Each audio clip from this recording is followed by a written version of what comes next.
There are certain advantages of being in a certain role. I don't know if I had got this, I would have got this opportunity to sit with influencers had I not been there moderating this session. So thank you so much for this opportunity to Business World, acknowledge this opportunity that I have to be able to speak to such wonderful people. Harsh, was our 40 under 40 winner and 30 under 30 winner in our BW Wellbeing World, which is another community that we, which is a very strong community that we have at Business World. And, Kripa is our winner for this year, 30 under 30 for healthcare. And we also have a very experienced marketer who has been in non-healthcare domain but is leading one of the marketing activities at Narayana Health. So thank you so much for Ashish for taking our time. And it's a very interesting thing when we are talking of healthcare. And I'm not talking of well-being alone, but healthcare, somehow social media does not come into our mind. We always see it as a very serious, dull domain. And the marketing does not usually include social media. So that's the point that we are going to be talking of today. And Harsh, I want to speak to you first, because Always. I'm diabetic and I love sweets. And what he does is really fun and nice, and looking forward to more of what you do. But Right. Harsh, what do you think and how do you think social media is an important part of healthcare marketers' strategy today? Firstly, I'd like to thank BW Business World and you, of course, and the entire team to invite me again to the event. And now I'm a speaker here, so it's very honorable for me. Coming to Diabetic Chef, I've been running the name Diabetic Chef. This is our decade anniversary. We complete 10 years in November. I was a total of 16 years old when I started it in school. And my idea with Diabetic Chef was education only. It never seemed like a business idea for me. It never seemed like I wanted to make money off it. But a very popular quote that I read and heard of in Batman was, if you're good at something, don't do it for free. So then I decided to start making money off it by selling products. But again, I feel that because there are so many restrictions with medicine and advertising, I feel social media has a lot of surrogate ways of advertising and advocating ideas, medicine, and the right knowledge you need, especially for a health ailment like diabetes. I feel when we do campaigns for brands, like I work with I worked with all insurance brands. So if you see like a Bajaj, or you see like a AIG, or you see like an ADF, trust me, I don't do it for the money. I do it to fund the business that does good work. But the way we market these insurances is by giving you quick recipes, or by doing awareness things like 5 reasons why diabetes may affect you post your 30s, or why is it coming early, or millets are good for you, etc. So I feel social media has been a great medium of communication and sort of putting the word out there to maybe not directly scare people, which was something that 10 years back was done. So 10 years back when I was diagnosed, my doctor said, I'll chop your feet, I'll chop your hands if you don't control your glucose levels. And that is how diabetic people were treated. And today I'm like, I'm going to give you something your doctors have told you for 20, 30 years you can't eat. I'm giving you mithai. I'm giving you that mithas in life, while we educate our audiences that this is not processed sugar, etc. So yes, that's it from me. Thank you so much. Ashish, let me come to you. Normally, I'm breaking the protocol of, instead of asking the question to a lady first, she's going to be the last one to answer this. So Ashish, since we're talking of social media, and what I was talking of earlier was that it's very difficult to relate social media to something as serious as healthcare. How do you see the use of social media when you are running an institution like Narayana Health? So, Harbinder sir, the point here is that how you're utilizing the platform is the beauty. Why? Because healthcare or hospitals are treated like I'm dread going there. I don't feel, because tomorrow morning I'm not going to get up and say I'm going to go to the hospital, right? So how do you kind of, the person who's already under pressure, under tension, kind of utilize that medium or platform to reduce their stress, that I can also go visit a hospital. And I'll quote what Dr. Shetty loves to say is, you should go see your doctor when you're absolutely fine. That is the right time. Now, coming back to the point, saying that how does the social media work?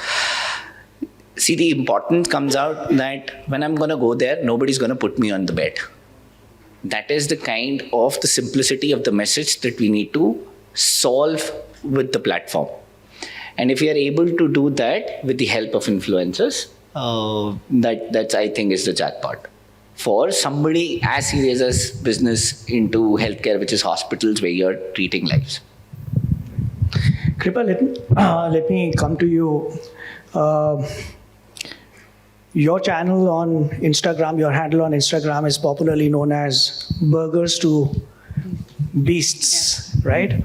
And since Ashish mentioned the word influencer, my question to you is, when we're looking at social media influencers, there are a lot of people talking about healthcare, a lot of people talking about well-being.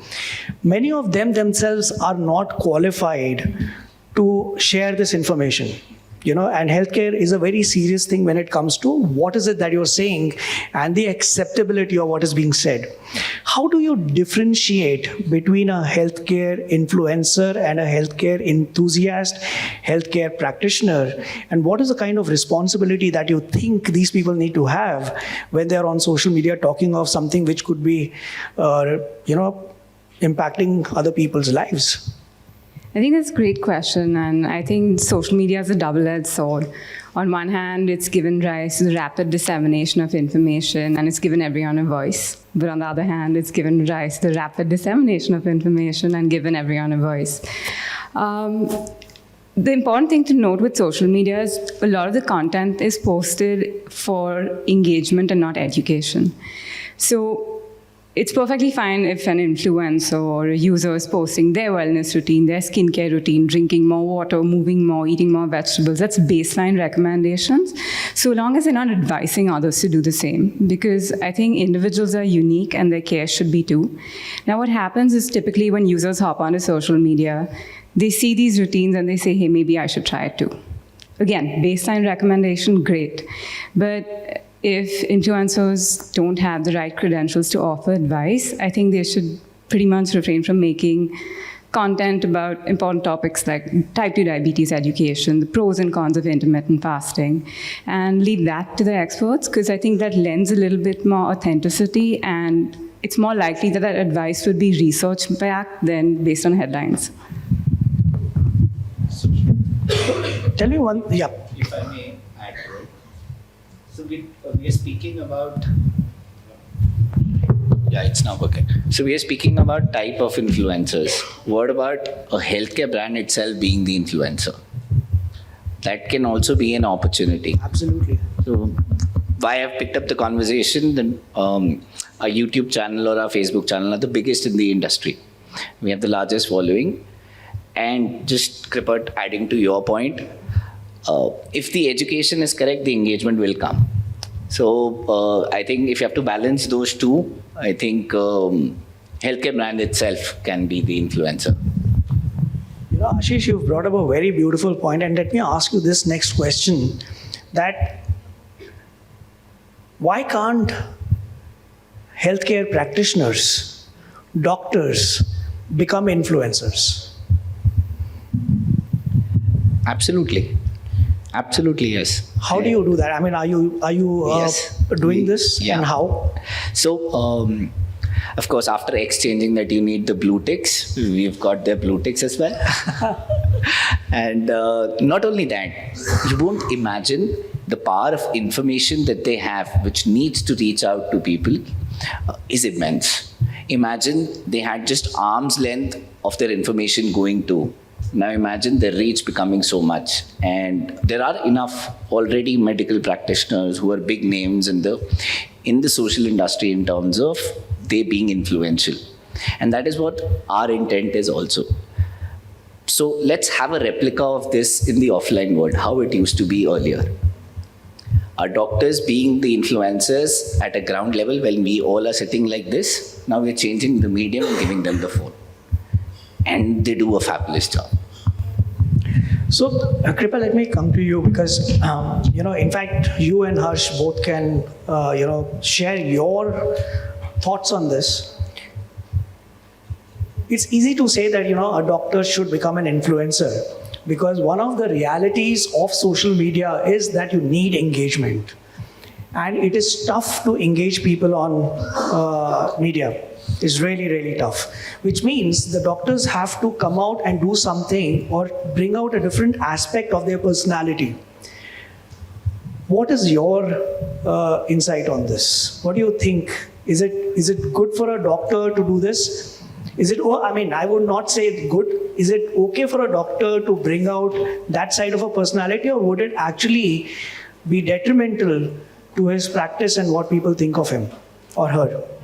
Absolutely. So I think social media is no longer just pretty pictures and fun posts. It's an integral part of how we communicate and even how we work today.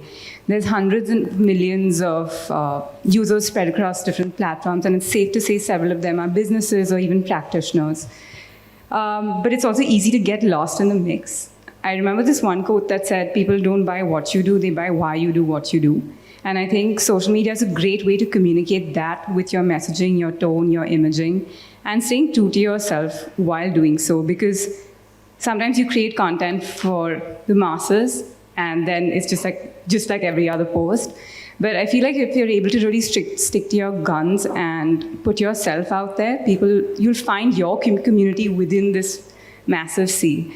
I think it's very, very helpful for healthcare practitioners. I'm a nutritionist, not a doctor, but I've been able to find my community on Instagram, on YouTube, and really speak to them.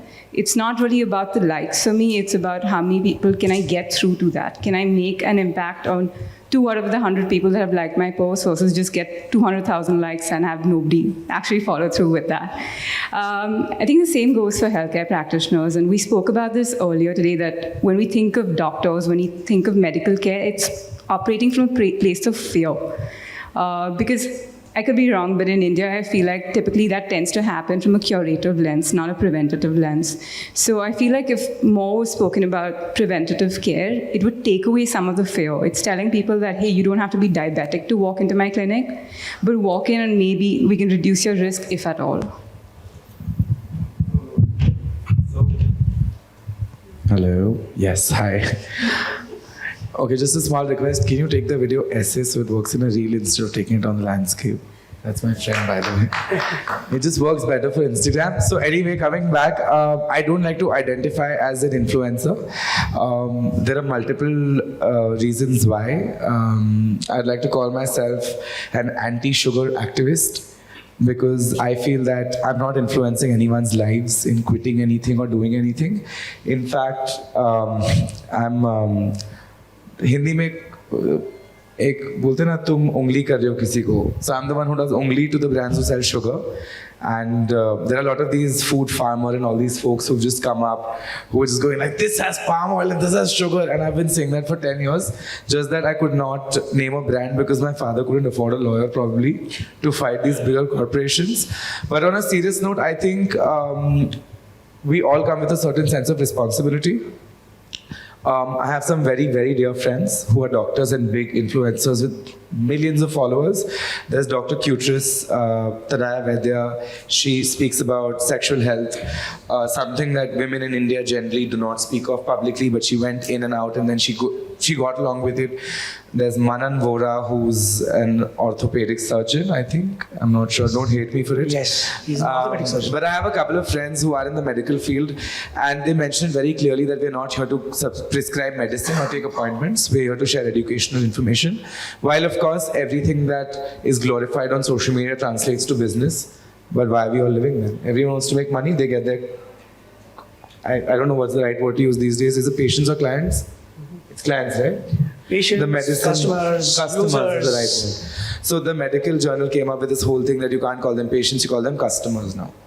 So coming to me, I personally feel that I come with a lot of responsibility towards the community at large that I have stuck to. I don't think I can stick along with many causes. Like, I don't want to speak on everything which most of our influencer friends do. Someone talks about mental health, someone talks about bipolar, then someone talks about diabetes, and then glaucoma, and then varicose, all of the above that I have. But that's not the point. I want to stick to my cause and have one battle to fight and educate the right people for the right thing. Which is why I feel doctors can be influencers, but don't come with the intent of business. Business will follow anyway. Like, I have a doctor friend, I will definitely not name her, but she keeps crying कि मेरा followers नहीं बढ़ रहा है. And her reason for followers नहीं बढ़ रहा है is patients नहीं बढ़ रहा है clinic में. My give back to her is that everyone who you have as an audience is a consumer sometimes. Don't treat everyone like a creator and well educated. I feel sorry for my language, but dumb it down a little bit. Like, when I talk about a CGM, I don't go all Abbott and Dexcom about it. I talk about it as a small sticker patch that's attached to your hand. I don't try to cry on camera when it's pricking into me. But that's something I personally do, and I contest for, and I feel a lot of us sort of do so. Also, show what you practice. Like, I show the real stuff that I do on a regular basis on my social media versus being preachy and going all the way backward. Second is that, last bit is that if you're going through a health disorder, I feel it's imperative for you to voice it to the audience, to the world. There are two major celebrities, and I wish and I pray to God one day they come out and speak of diabetes that they live with. Because when they do, they'll create a massive movement, like Nick Jonas. He runs the biggest diabetes NGO of the world. So I feel a lot of our stars who secretly buy chocolates from me and talk to me and they tell me, please don't mention in public and media that we buy from you. It's sad, because if they spoke, parents of diabetic kids would be so much happier to have diabetic kids. You know, sometime back, I was talking to a doctor.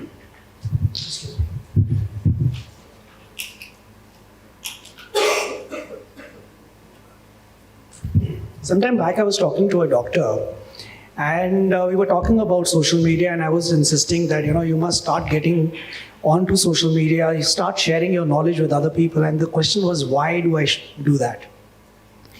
And as we were talking, the one thing that came up was that your knowledge that you have, the skills that you have, and that doctor you would upgrade and upskill themselves regularly, that knowledge will be restricted to only those who walk into the door of that clinic. So it was a duty for the person to share that knowledge with a larger set of people. Now, some of the successful doctors do not have the time to do so, or they have an inhibition about they can't be seen on social media. Ashish, I want to come to you and ask you that how would you go and ask Dr. Devi Shetty to come onto social media and share his knowledge with the world? So I've already asked him and made him say yes. So that's under process. Yes, we're gonna launch his handles very, very soon. But he's already very vocal. So we utilize our own brand handles, and we have fabulous reach both ways, even on Facebook, on YouTube. And we are utilizing that, and thankfully media is also very receptive in terms of hearing him out as well. So from that point of view, his voice is reaching out where it should, but yes, it will get much more amplified if he has a handle of his own. And it is tough. Would that be considered as a marketing activity or a social activity to share knowledge? That depends how we use it. And if we're going to use it for information, how we all have been talking about, if we use it for education, if we use it for right information for that right particular set of audience, I think then we are home. And that's what our intention is also. And we're not going to utilize it for anything called as marketing for that. And, Sanjana, are you here? Before I get on to my last question for the panel, can we request Dr. Batra to come in? Yeah. My last question to the panel is, we're talking of health tech. Social media itself is an outcome of technology and disruption in the tech space, right? But the bigger challenge that most people face is creating content for social media. Now, a lot of it's being addressed by AI, chat GPT, etc. How do you think that healthcare practitioners would be able to impact what they are doing on social media using these technologies? And whoever wants to go first. You take this one. I feel I do it a lot, and I'll come out clean for that.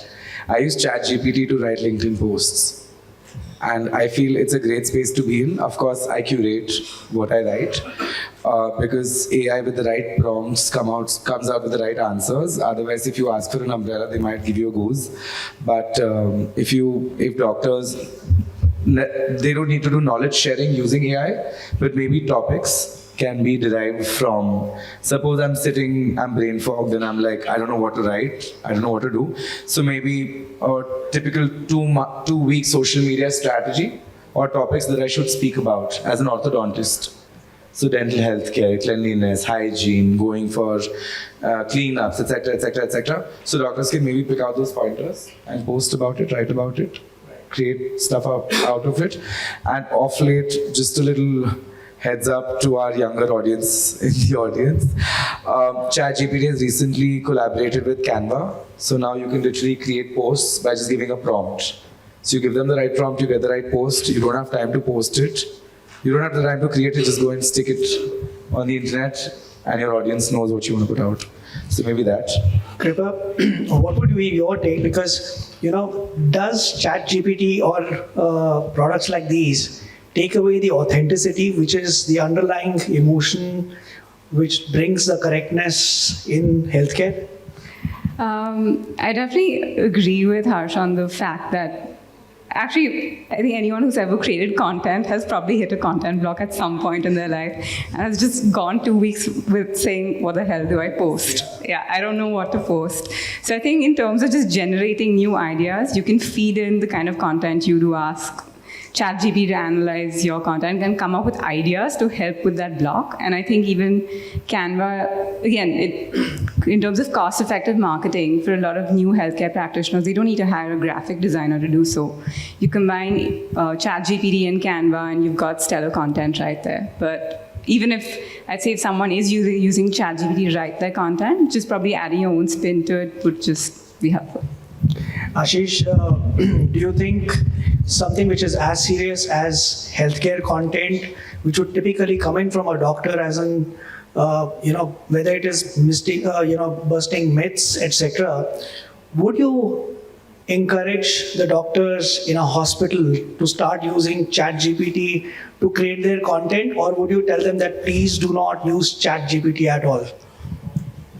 So I can say that we've brought our doctors to a level where they're doing surgeries Facebook Live. Wow.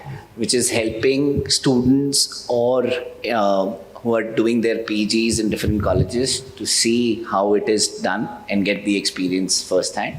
So I think that's a great work that the community, the doctor fraternity is doing in terms of making the impact through the platform that they have in front. I think from a doctor's content point of view, I will still refrain from it. But if as a consumer, I want to not search something and then end up having cancer on it, I think it's a good place to start with because I might have certain direct questions and I can ask those direct questions and get those direct answers. Absolutely. Thank you so much. And the reason I had requested for Dr. Batra to be in the room is because I wanted him to felicitate this panel. And the reason is that, I don't know if most of you know that Dr. Batra, other than being the chairman of Business World and the editor-in-chief here, also runs, and he was a founder of Exchange for Media. So, I don't think there could be someone better to felicitate this panel from somebody who is a media mogul, as I see him, and respected by the media industry. So, Dr. Batra, may I have you on the stage to come and felicitate the